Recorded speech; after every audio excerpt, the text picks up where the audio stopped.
The lizard who wanted to be friends with a female lizard. A story about longing, truth, and healing. There was a lizard, and his name was Hans. Hans was in his mid-life term. He had known female lizards before. He had chased, flirted, smiled, and played.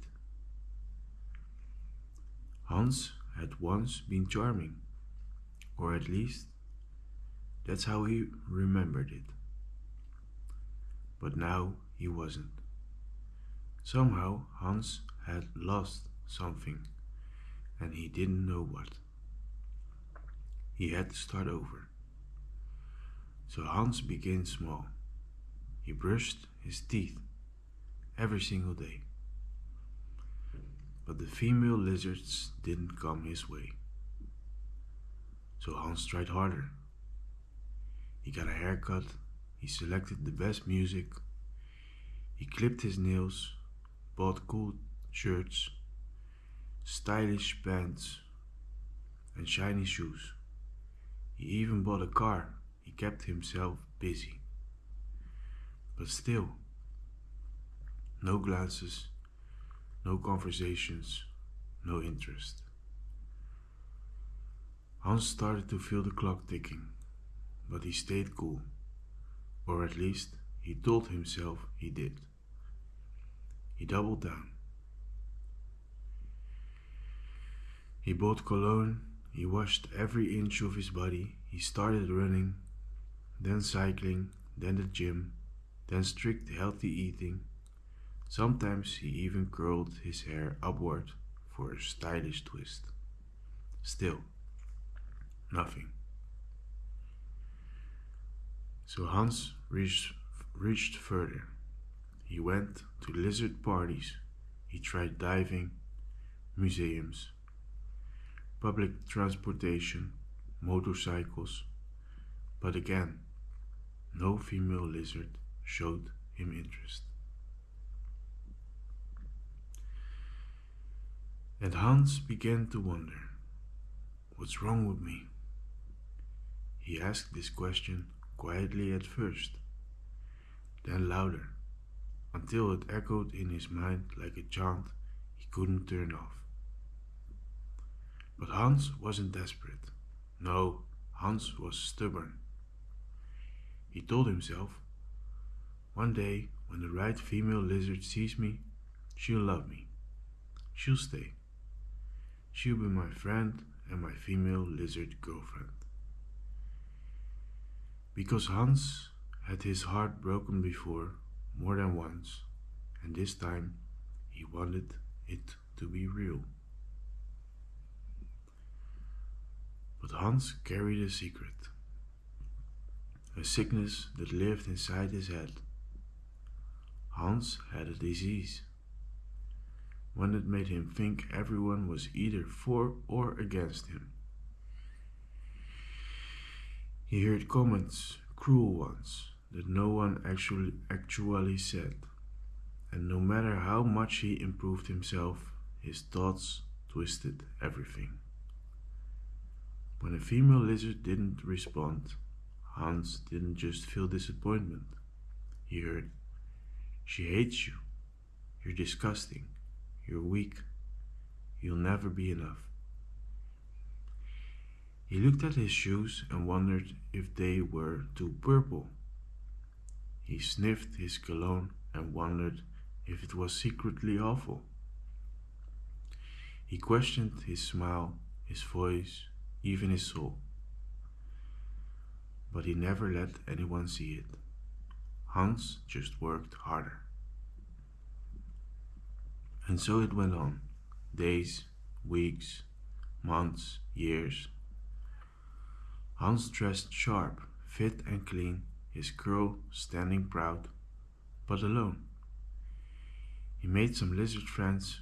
Some were DJs, some were rich, some smoked vertical cigar sticks by the pond, but Hans often felt like they didn't really like him. except for one, his friend Hori. And it was on Hori's birthday that something changed. Two female lizards. At the party, Hans saw them. Two beautiful female lizards, exactly the kind he dreamed of. And for a second he lit up inside. But he didn't talk to them. He was shy. All those years of building muscles, brushing skills, running laps, but he had forgotten how to simply speak. The words were too heavy, the thoughts too loud. So Hans stood still, and the moment passed. And Hans lived on, still alone, still in his midlife term, still aching for a connection that never came. Every night he asked the lizard god T-Rex, "Please send me a female lizard, please." And one night T-Rex answered. T-Rex speaks. "Hans, I see you. I've watched your efforts. You've put in more work than most lizards ever will, but Hans, in your area, the number one skill a lizard needs is social skill, and you've been avoiding that."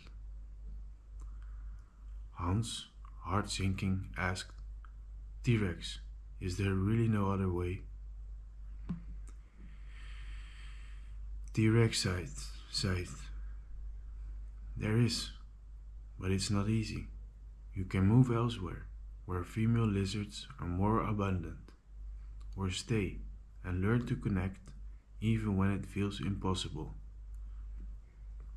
Hans stared into the moonlight. Both options hurt. To migrate meant leaving everything he knew. To stay meant confronting the hardest part of all, his own mind. Hans' disease. You see, Hans didn't just fear rejection, he expected it. He didn't just feel lonely, he felt unlovable. And this was the disease he carried.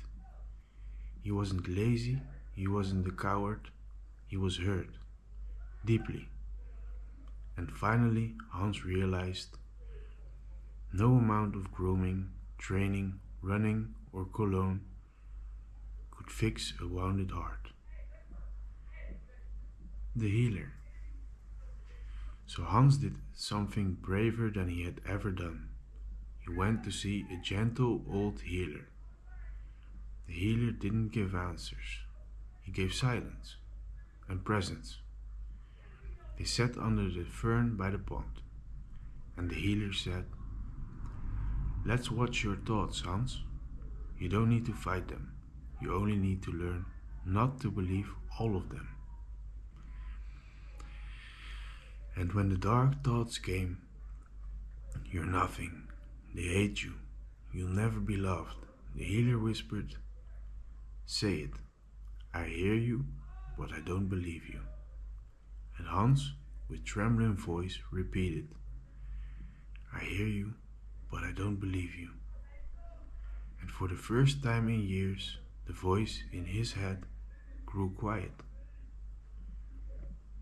A new Hans. Hans didn't transform overnight. This wasn't a fairy tale. But the healing began. Some mornings the voices returned, but he met them with compassion.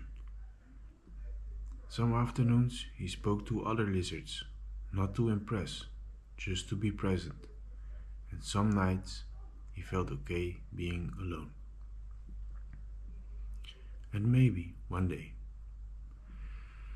day, Hans may still meet that beautiful female lizard.